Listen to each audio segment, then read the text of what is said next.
Awun Dwashmea Nikadesh. We thank you so much for again gathering together in one accord. We ask that you bless all of humanity. We just thank you. Let the words of my mouth and the meditation of my heart be acceptable in thy sight, O Lord, my strength and my Redeemer. In Jesus' name, amen. Well, hello. Um, Today is Friday. What is it? April the 24th, I believe. And we are into chapter 7 of Wake Up to the Alchemy of Your Heart. Chapter 7 is Who Are You? Because sometimes we forget. And quite honestly, sometimes we do forget who we are. We do forget that we are a beautiful being of light, that we are all God's children. And being God's children, we are creators. And in being a creator is when we are closest to God. We are in our godlike power at that time. So without further ado, I'm going to read chapter 7. Who are you? Because sometimes we forget. Just a few 8 weeks after I returned home from the beginning of my Bill adventure, I received the call to go to New Orleans. I have a very good friend there who I call my big sister, and she has been dealing with what is known in the third dimension as cancer. The pull was so strong, it was as if I had unfinished business there, and until I finished it, I just couldn't take another forward step. My dear friend Abby presented this website to me. It's http://www.astro.com and told me about AstroClick Travel, where you can see clearly by your astrology chart different places and what effect those places will have on you. This is what it said when I clicked on New Orleans. Crossing Moon Saturn, 1,847 kilometers.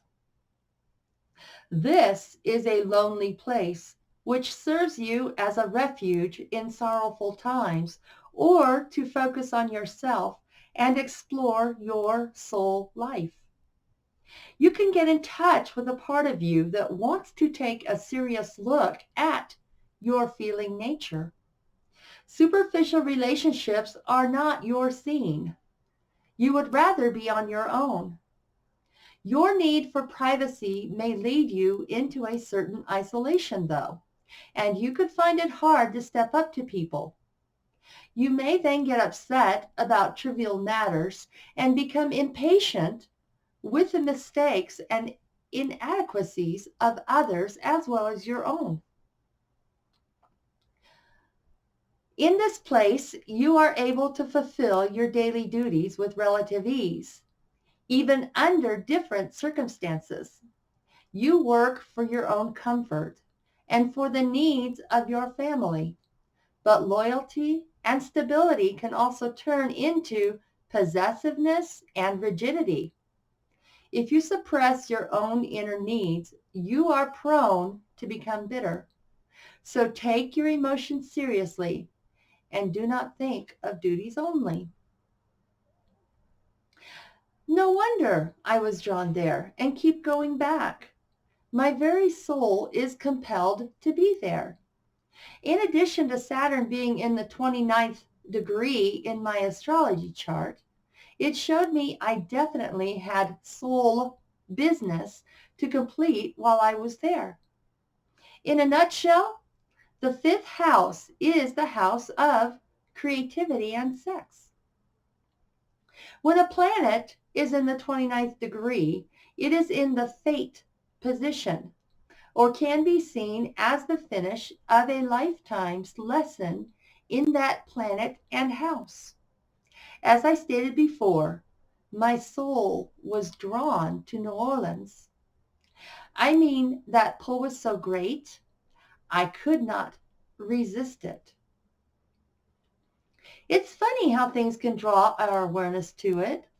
In the next few paragraphs, I will share with you my story of how New Orleans called to me. When my wife and I started dating each other, she played the trumpet for the Mile High Freedom Band. On occasion, the band would take a trip to a city to play there. In 2009, the city where they were going to play at was New Orleans. My wife thought it would be fun if I came along, so she got me a ticket to go there with her. After looking at the band itinerary, which completely filled the entire weekend with pretty much practicing and playing concerts, my amazing wife decided to leave her instrument at home so that we could enjoy the trip together. In New Orleans, the food is definitely one of the main attractions. We are foodies and wanted to experience all the bestest foods ever we could. The concierge at the hotel we were staying at recommended going to the Court of Two Sisters for lunch. She told us that dinner was quite a bit more expensive and that they had an incredible lunch buffet where we could try everything at once instead of order it individually on the dinner menu. When I travel any place I haven't been before, I like to see it from the locals' point of view. When we first arrived in New Orleans, I began to manifest that person to just show up, to be our guide, so to speak. Not only that, I wanted so much to see the inside of a shotgun house. While my wife and I were walking through the French Quarter to the restaurant, the skies opened up and let loose pouring rain. I remember we ducked into a souvenir shop and bought some rain ponchos as the rain came to its big crescendo and then it let up. We then continued on our journey to the Court of Two Sisters to experience what would be the bestest ever lunch. It seemed like the rain thinned out the crowd quite a bit because our concierge told us that it was a very busy and popular place. But when we arrived at the door, we were seated right away. We asked for the best table in the house, which in our perspective is always the table we are seated at. This table was very unique to us, though, because it had a rainbow umbrella.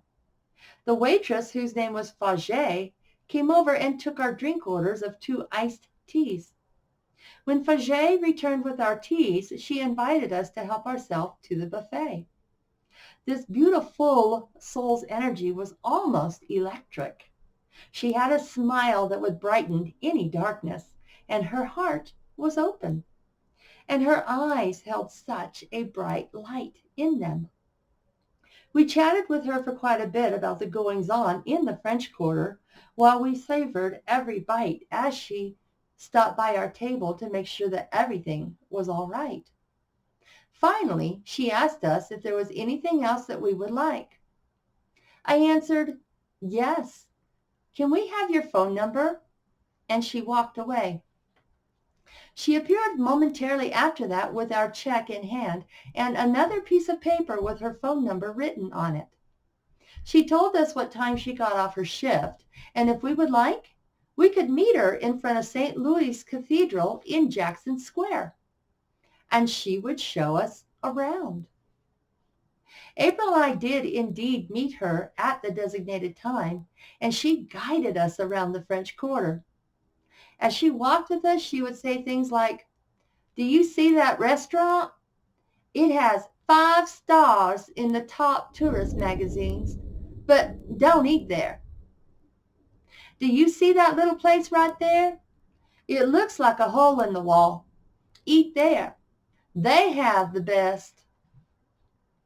We walked until it grew dark, and then we ended up going back to her house, which was a shotgun.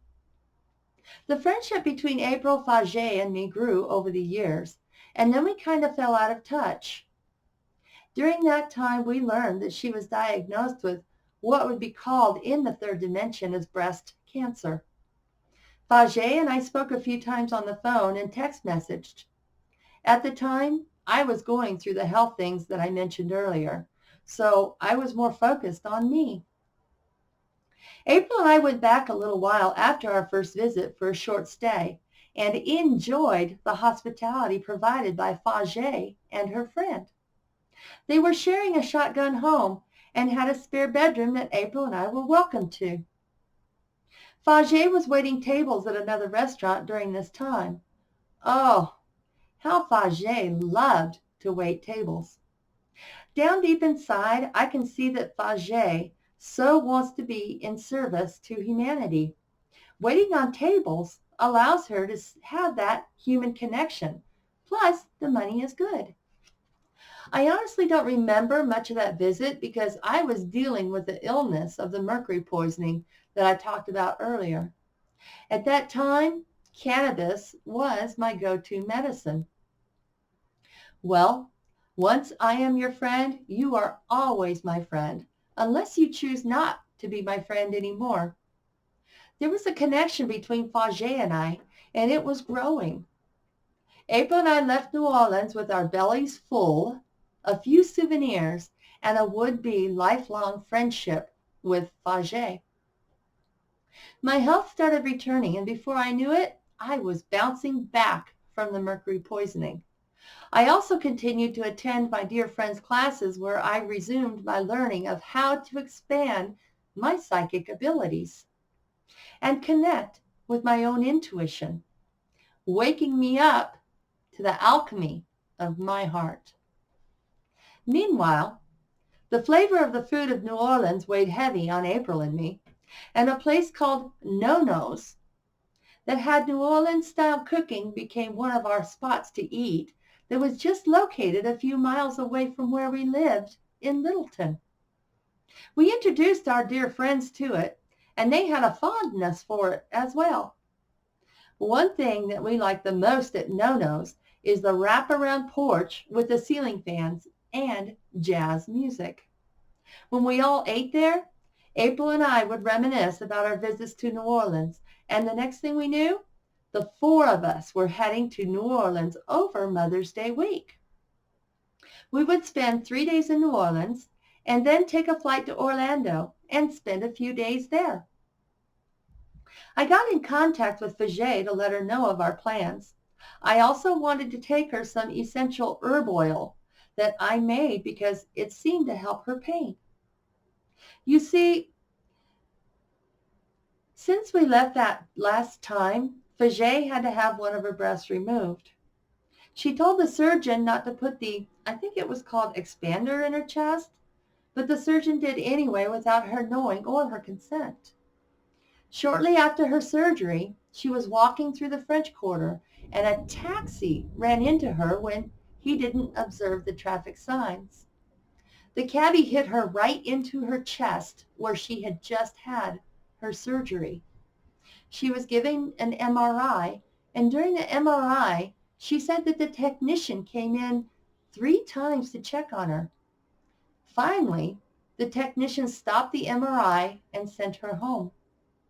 Faget said she woke up screaming in the middle of the night that her chest was on fire. It hurt and burned so badly. It turns out that the expander was made out of metal.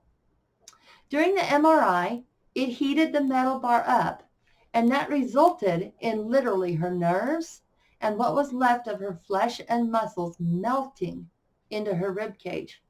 She had a surgery that removed the bar, but the damage was so bad that at the time, not much of anything could be repaired. During our stay in New Orleans, she spent most of the whole day giving our dear friends, April and me, a tour of the French Quarter again. She even took us on one of her favorite modes of transportation, the green streetcar to a cemetery where we walked around in for a little while until it was time for closing. It was a very hot day, and I suggested that we get a cold drink at someplace local. We went to Cece's Coffee, where we were able to catch up a bit more before Faget's exhaustion set in and her dear friend came to pick her up and take her home. We were set to have dinner the next night, but Faget and her friend didn't make it. Faget had a doctor's appointment that day, and my intuition told me that she needed some time to sort things out. We missed having them at dinner, so we ate at our delicious food at a local hangout called Coops. The next morning, our flight left to go to Orlando, and I left a message on Faget's voicemail that we loved her, and I was here for her. It was later that, in that same year, in 2017, when I heard from dear Faget. I had by then, however, learned about the power of the pink light, and one of my daughter's friends who was her age was now dealing with cancer. I went over to my daughter's friend's house that night with some coconut water because the chemo she went through made her so sick and she wasn't keeping anything down. I drove the 40-minute drive to her house and helped this sweet soul ignite the love from within her. I had to think of a memory of pure love that she experienced, one that brought a smile to her face. I held my hands over her and helped to guide that energy into the places of her body it was needed. I think it was a little after 9 p.m. when she felt better and was ready for a good night's sleep when I left and finally headed home. As I drove down the road, I literally heard my dear friend Faget screaming out. I pulled over and texted her, "Are you okay?"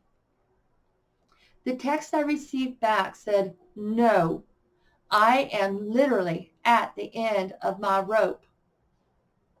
I quickly sent loving light to my dear friend and proceeded to drive home.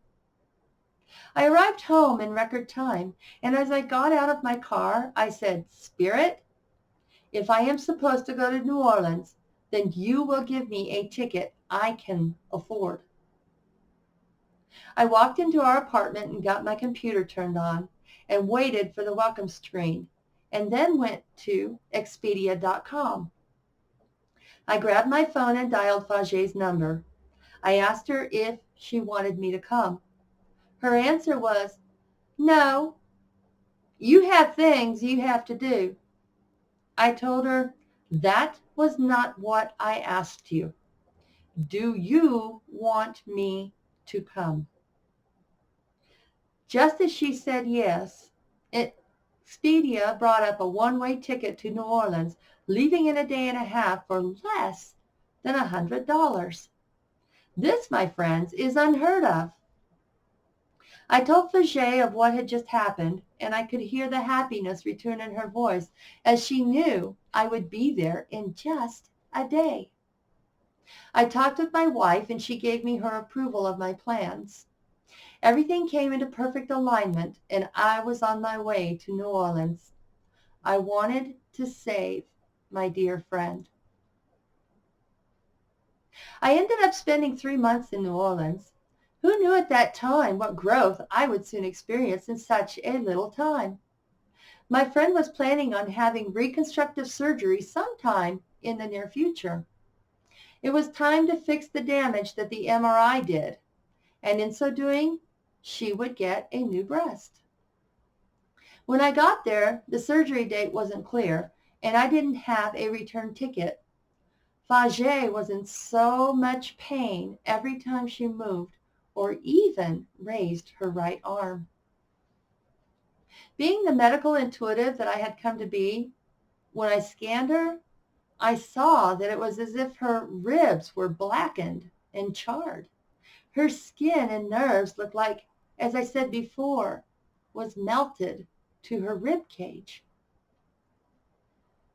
During my stay, I did as much as I could to lessen the load on her and her dear friend. and my drive to heal her grew deeper and deeper.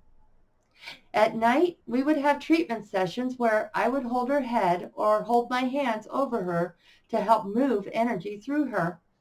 I brought a rainbow obsidian crystal to help. It was kind of funny because before I left my apartment to get in the car so my wife could take me to the airport, on that day when I left in the early morning, I asked if anything else needed to come with me. I swear, the rainbow obsidian crystal practically jumped off the shelf and into my suitcase it went. I should have known that New Orleans was going to end up being more than I thought it was, because on our drive to the airport, on the highway, a white rabbit jumped out from the side of the road and crossed right in front of me.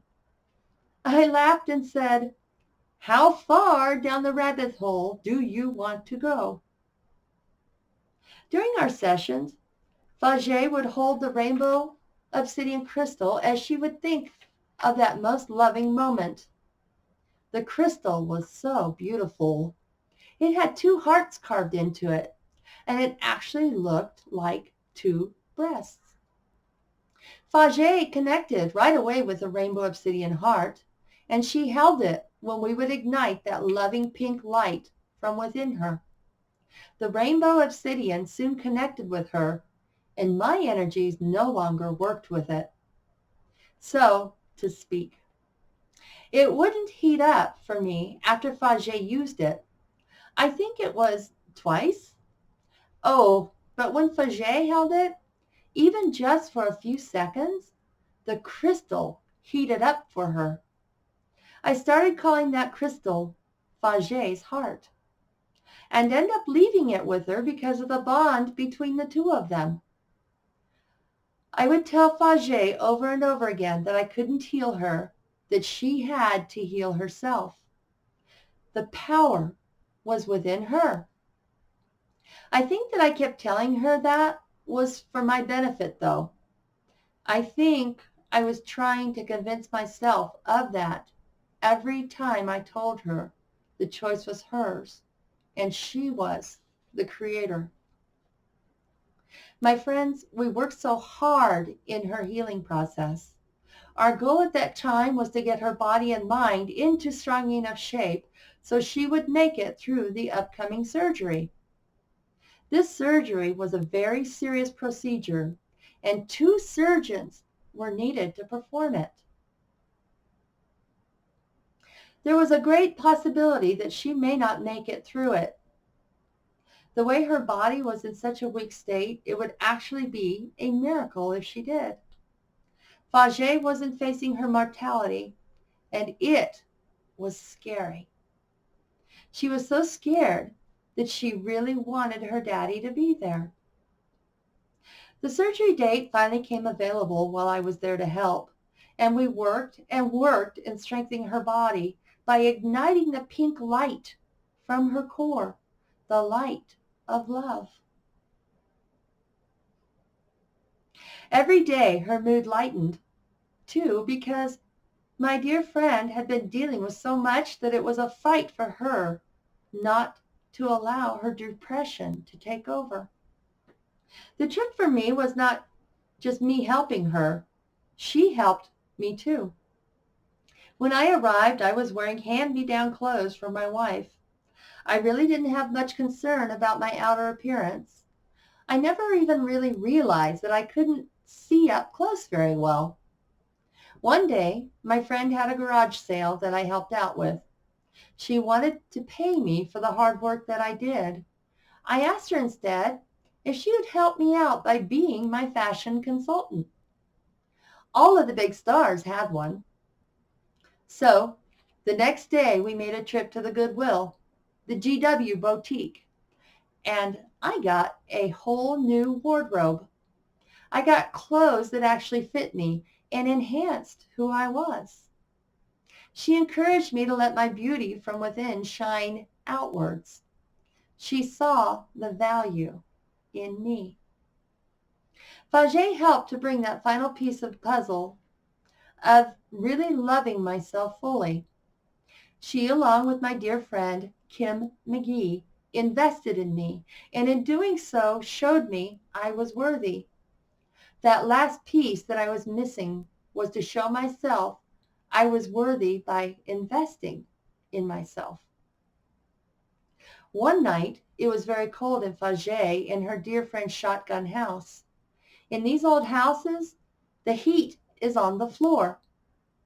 There is a metal grating that is over what looks like a flame that is fueled from gas. You could see the blue and orange flame burning at night. One night, I forgot that metal grate was in the floor when I crossed into the next room. My right foot singed on that hot metal grate and left a burn that looked almost like a brand on my foot of 7 distinct lines, as you can see in this picture. The other picture is me in slippers standing next to that large metal grate. You see, my friends, I have found that in this life there are absolutely no accidents. Everything is synchronistic, and my brand was as well. In my perception, the brand with the 7 hash marks was a way of telling me that at that time my belief was the higher powers were saying that I was initiated. On top of that, my dear friend Abby coined the phrase for me that I use in my soul counseling today.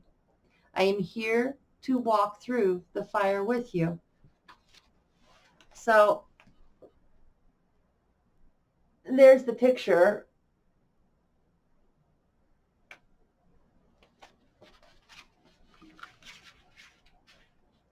The next day, a dear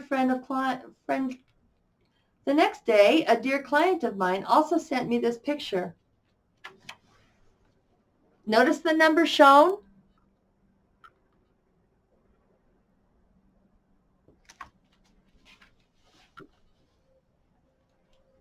During my time I was gifted to spend with Fagey, we would share stories of who we were and what we did during our younger days. Come to find out, we liked the same music and the same foods. We found out we had so many similarities, even to the point that we both did ventriloquism and worked with puppets at our church. When I looked at our astrology charts, I found out that her sun sign was Sagittarius and her moon sign was in Cancer. Remember earlier, I mentioned my sun sign is Cancer and my moon sign is Sagittarius. I also find out that I indeed had a loving childhood when my dear friend's childhood was not so loving. It brought tears to my eyes as she told me of her earlier years from childhood into her adulthood. We would stay up until the wee hours of the morning after finishing her treatment as we shared with each other our stories. You see, dear friends, I know that the spiritual cause of breast cancer is the lack of real nurturing during childhood. We hold discordant energies in our bodies. For instance, the liver holds anger. The kidneys holds fear. The breasts are what cancer grows in because they represent motherhood, because they nurture. It is so important for us as parents to understand this. Not being nurtured creates abandonment, creates breast cancer, creates bill if it festers. When we as parents don't recognize the gift of our own child in front of us because we are too busy being wrapped up in our own dramas that we have created for ourselves to live, our children are the ones who suffer. Even today, Fagey is the outsider in her family, as are many who are living out of the box, so to speak. Fagey has since adopted me as her little sis, being that she is 6 months older than me. As Fajay and I worked together, her eyes that were once dark and sullen when I first arrived started to light up again, just as they did when we had first met. I watched her grow stronger. One night, after speaking with my dear friend Abby on the phone, as we talked about the vibrational frequencies of the third dimension, Abby gave me the advice to change the vibration of the disease. So instead of fighting us, maybe it would be willing to move out on its own. I asked Fajay what she loved and explained to her if we started calling the cancer what she chose, maybe it would willingly move out instead of fighting to stay. When we were dealing with the cancer before, it had an impossibility to it and always seemed to end with death. I ask you just to stop for a moment and think about that word, cancer, and see what goes through your mind when you think or say that word. Is it death or incurable or even ugliness? Well, Fajay's answer was, I think I want to call it light. I love light. That answer had such a truth that rang through it.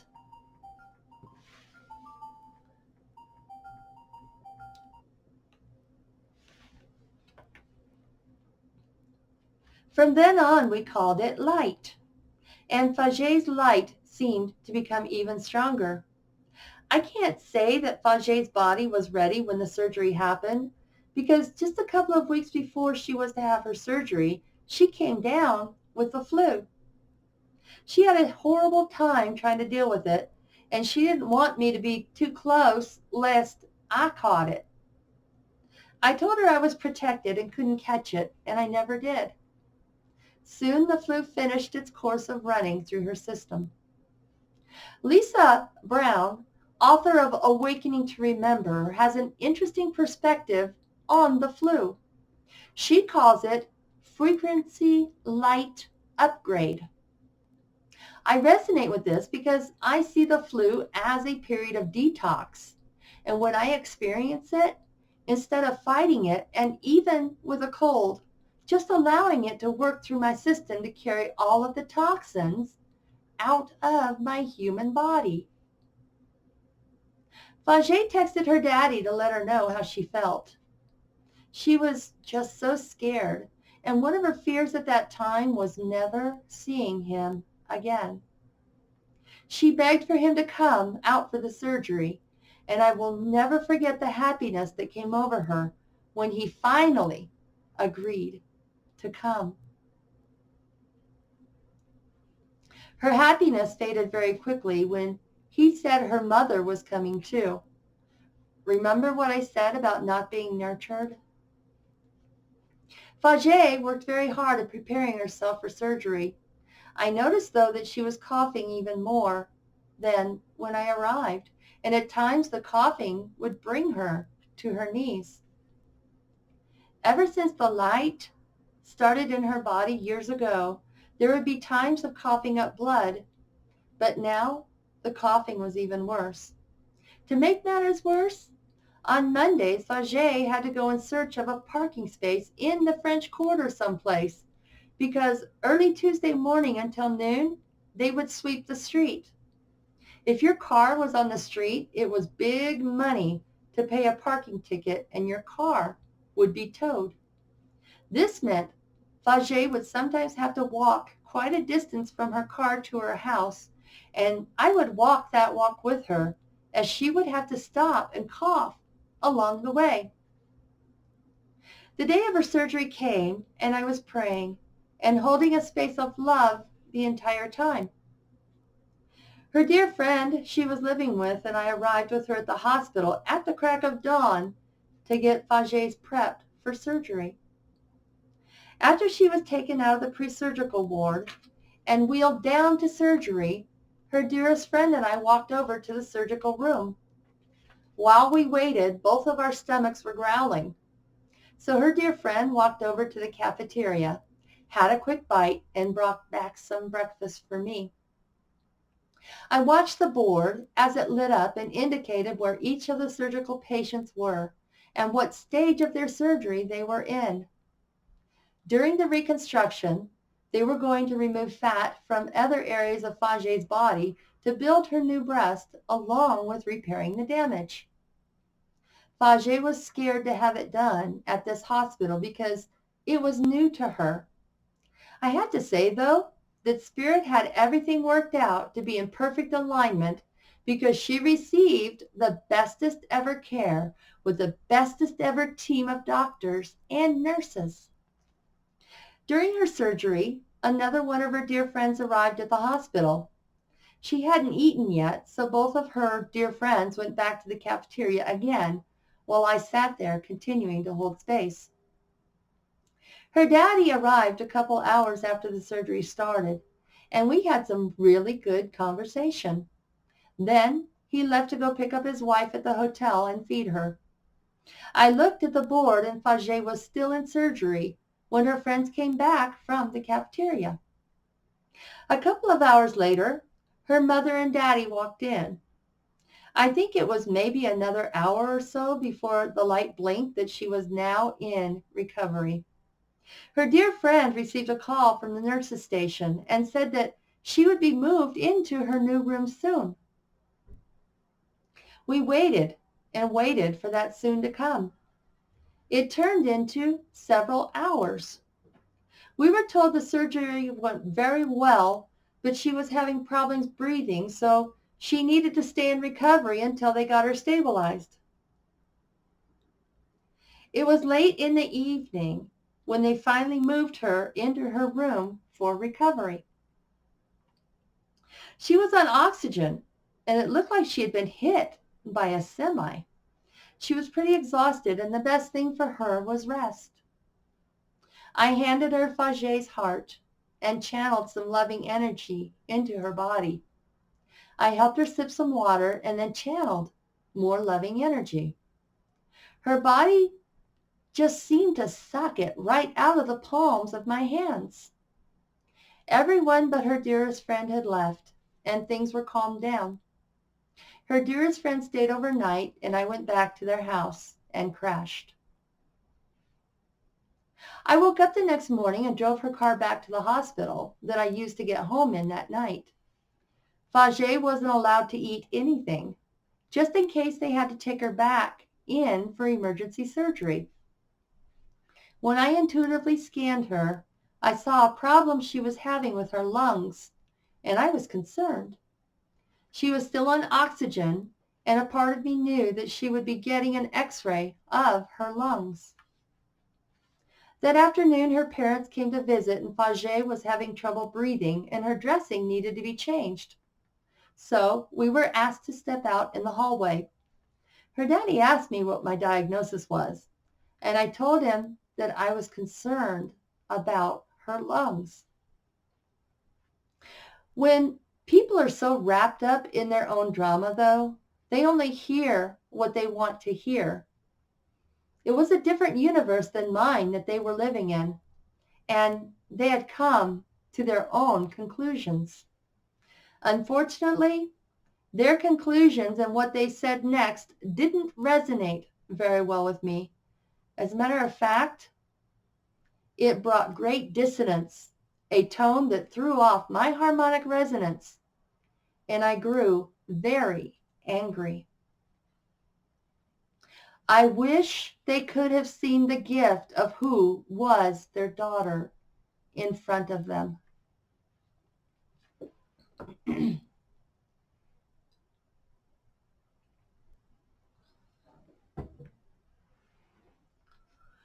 When we were finally let back into the room, I was just trying to breathe slowly. I told Fage I needed to get some coffee and that I would be back, and I walked out of the room. At this time, I was fighting the tears as they welled up in my eyes. It was quite a walk to the coffee shop. Remember that astro click at the beginning of the chapter that I brought your awareness to? Well, it was all playing out. I called my dear friend Abby as I drank my coffee and spoke with her for at least an hour. Abby always has great perspective to share with me on the different happenings that I become confused about. When I hung up with her, I was feeling better, and the coffee shop was getting ready to close. So I headed back to my friend's room. She wasn't in the happiest state and was working so hard on breathing when I returned. The reason she wasn't very happy was because her parents just left minutes before I got back, but not to go to their hotel room, but to go back to their home. Not less than 15 minutes earlier, her dad said he was going to stay until she got better. My little cancer heart broke for my friend. I was also concerned about her going home and being fully taken care of. The x-ray did show there was indeed fluid in her lungs, and they were trying to dry the fluid up. Her couple days in the hospital turned into, if I remember correctly, a week before she was able to come home. She was breathing now on her own, but I saw it was definitely labored. The next thing that I noticed was her eyes were no longer bright, and she rarely smiled. I tried everything I could to get her to raise her vibration, but it wasn't working. Her laughter was no longer filling her home. I knew it would be time for me to leave soon, and I grew sadder and sadder as the days went by. I watched my friend seemingly fade in front of me. My last night there, she and I were laying on her bed watching a movie. She asked me, "Why is my Deb so sad?" I couldn't answer as the tears just formed in my eyes. "Is it because I'm going to die?" "Well, that's okay, because either way, I will be with my grandma, and I will be happy then." The next day was her first day she got out of bed. She wanted to give me a going away lunch before my plane left later that afternoon. That morning, I walked up the French Quarter to say goodbye to another dear soul. On my way back, I passed a school with a giant tree. I saw my body hanging in that tree. It was strange because my friend I saw before told me that one day she was walking through the quarter and saw her body hanging in the tree. Now, on this particular day, my body was hanging in the tree. I stopped, and a vision of Faget and myself came to me. In this vision, it wasn't in modern day. It was back in the days when witches were hung for witchcraft. I saw Faget being the daughter of a very wealthy man, and she was very sick. I was charged with healing her. Well, I didn't heal her illness, and she died. I took it so personally in that lifetime that I didn't heal her, and the town took it personally as well. So they hung me in that very tree. The fact is that the day that we are born into our bodies will eventually come to a point that they can no longer hold our soul. With death brings life. When we look at a tree, it blooms in the spring, brings us fruit in the summer and fall, and then dies in the winter. The tree bears some kind of seed that it continues on the next spring. It is blooming again. If we care for our bodies and treat them as temples, they too can live for numerous years. Eventually, though, our human suit won't fit us anymore as we grow to become the next us. Faget and I have a soul recognition from lives that we have had before this one. She chose to help me with my ultimate lesson from Saturn at that 29th degree. I found this excerpt about my fifth house being in Pisces. http www.astrology-zodiac signs.com astrology house's fifth says this: the fifth house in Pisces. With the fifth house beginning in Pisces, a person definitely has a talent that needs to be discovered and used. Whatever they find love for will become their source of inspiration. And even though the sign of Pisces is mutable and not very stable as such, this is always a pointer to great love, one we've met in our past lives. Deeply seated fears can damage a person with this setting, for their aura needs to be strong, their confidence intact, and their love for themselves grand. In every other case, this can lead to all sorts of deceptions and disappointment. In the worst scenario, turning them to use of mind-altering substances and self-destructive behavior. This is someone who should never lose faith in love, beauty, and the goodness of mankind if they want to find true happiness. I left New Orleans with that sadness in my heart and the realization that I didn't go there to save my dear friend. I went to New Orleans to find out that I was not her savior, and not to take it personally if she wasn't healing. It was not my responsibility as I saw it was in my past life. It was her choice, and I had to honor whatever her choice was.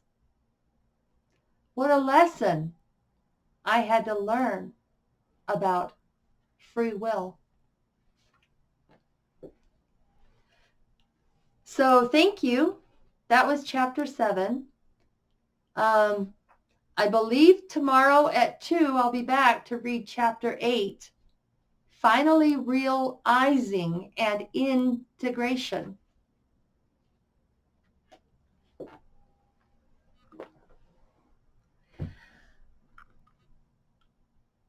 I spoke yesterday about forgiveness, and I had some calls about how can someone have the strength to forgive when they're not ready to? And my answer is this: Awun Vashmei Anith Kadesh Shmach, or our beloved who is everywhere. God, source, creator, has the power to forgive all. When Awun sees us as children, they're the best parents ever, because no matter what we do, our parents, Awun, our beloved who is everywhere, is never going to stop loving us. And sometimes when we just can't forgive through our own power, we can ask Awun Vashmea Nid Kadesh Mach to help me to have the power to forgive. Because through Awun, we can use that as a mediator to bring that power through the mediator to us to be able to forgive. Or we can use that power through Awun, our highest self-expression of ourselves, to Awun, to Ashmea, Nith Kadesh Shmach, our beloved who is everywhere, God, source, creator, to connect to that person and forgive that way. Forgiveness is so, so, so important during this time that we live in. And it's a message that will never grow old, is to love and forgive.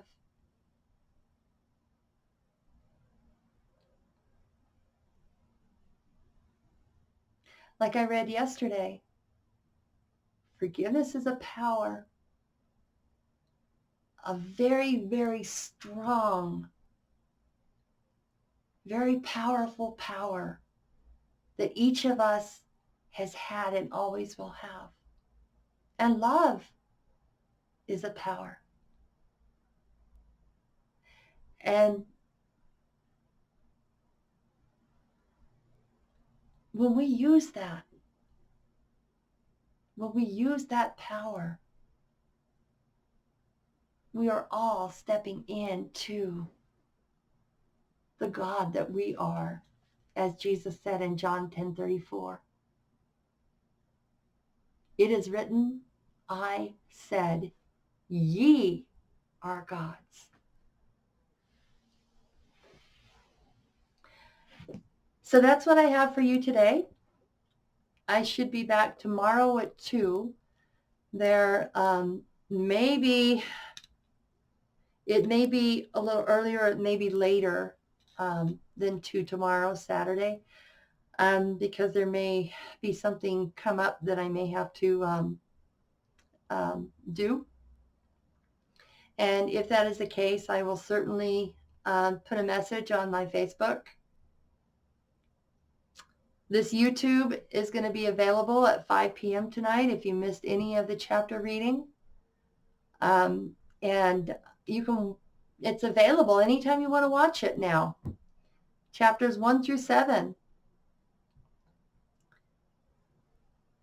I thank you for allowing me to read this story to you, my story, my awakening to the alchemy of my heart. As you continue to awaken to the alchemy of your heart, it's an awesome journey we are all on, and we are all in it together.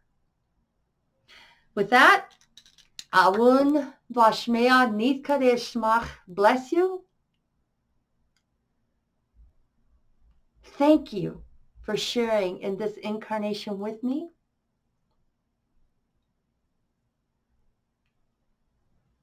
I am here to assist you in the healing of yourself.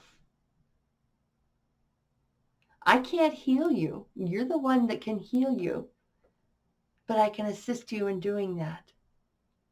To stepping in to who you really are. To bringing those missing soul pieces back in that we've lost along the way as we attach to whatever events or experiences that we went through in our lives that caused such trauma that it like marked that spot in our life. And it's almost like when you just keep playing and keep hitting rewind in your life, because until you're able to let go of that event or that experience, it will continue to cycle along in different people or the same people, in different experiences or the same experiences. So I'm only here to help you move past those glitches and let you love yourself and be the alchemy of your heart. And that's your highest expression of yourself.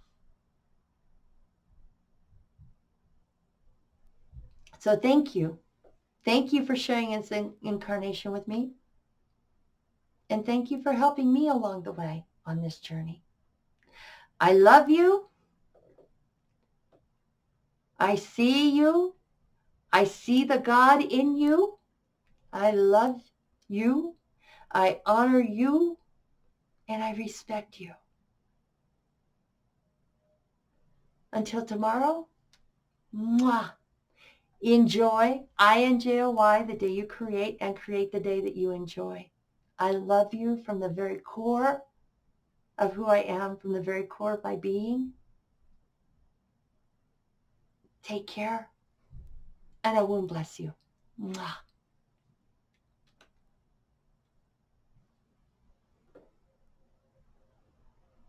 Bye for now.